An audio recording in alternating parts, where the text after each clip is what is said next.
ఎన్టీఆర్ కథానాయకుడు ఇచ్చిన షాక్ నుంచి త్వరగానే కోలుకుని బాలయ్య టీం మహానాయకుడిని తీసుకొస్తుంది. అయితే రన్ టైం మాత్రం ఫస్ట్ హాఫ్ తో పోలిస్తే సుమారుగా అరగంటకు పైగా తగ్గటం గమనార్హం. కథానాయకుడు 2 గంటల 45 నిమిషాలు దాకా ఉండగా మహానాయకుడు కేవలం 2 గంటల 8 నిమిషాలు మాత్రమే వచ్చిందట. పాటలు, మాస్ మసాలాలు ఏమీ లేకుండా కేవలం ఎన్టీఆర్ రాజకీయ జీవితాన్ని మాత్రమే నేపథ్యంగా తీసుకున్నారు కాబట్టి లెంత్ గణనీయంగా తగ్గిపోయింది.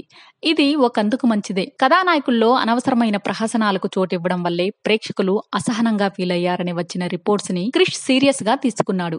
అందుకే మహానాయకుల్లో అలాంటి కామెంట్స్ కి చోటు లేకుండా జాగ్రత్త పడ్డట్టు తెలిసింది. ఓడిపోతే లడ్లైట్ అయ్యా మా అక్క చెప్పింది. మొదటి సినిమా ఆడలేదంట, ఆ తర్వాత సినిమా నుంచి తిరుగులేదంట. ఇచ్చిన ప్రతి మాట నిలబడాలి, చేసిన ప్రతి పని కనబడాలి. In time, on door. ఈసారి రానా బాగా హైలైట్ అవుతుండటం ఇప్పటికే చర్చలో ఉంది.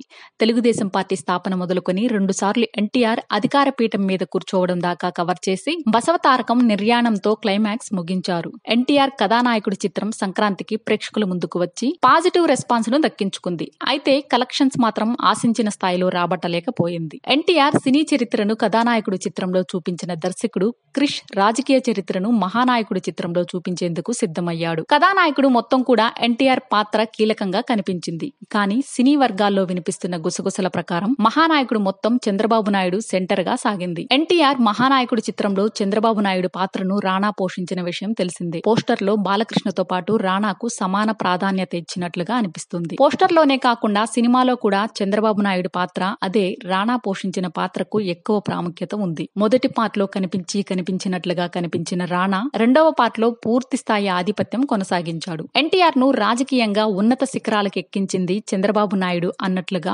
మహానాయకుడి చిత్రంలో చూపించారు. ఈ చిత్రం చంద్రబాబు నాయుడు కనుసన్నల్లో తెరకెక్కిన విషయం అందరికీ తెలిసిన రహస్యం. బాలయ్య కూడా రాబోయే ఎన్నికలను దృష్టిలో పెట్టుకుని మహానాయకుడు చిత్రంలో తన పాత్ర కంటే రానా పాత్ర ఎక్కువ ఉన్నా పర్వాలేదు అన్నట్లుగా గుసగుసలు వినిపిస్తున్నాయి.